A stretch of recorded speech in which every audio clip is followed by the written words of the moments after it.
साबिक अमरीकी सदर डोनाल्ड ट्रंप और उनके छोटे बेटे बैरन ट्रंप को गोली मारने की धमकियां देने के इल्ज़ाम में एक खातून को गिरफ्तार कर लिया गया है।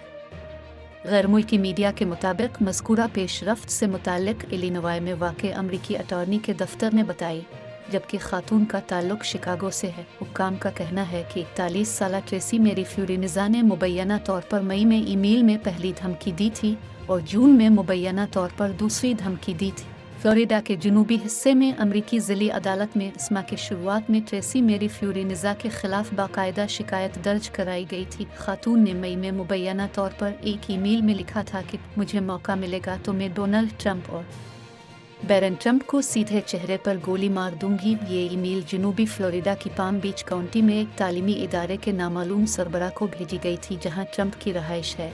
जून में खातून की एक और मुबैना ईमेल सामने आई थी, जो उन्होंने ट्रंप और उनके बेटे को धमकी देते हुए भेजी थी।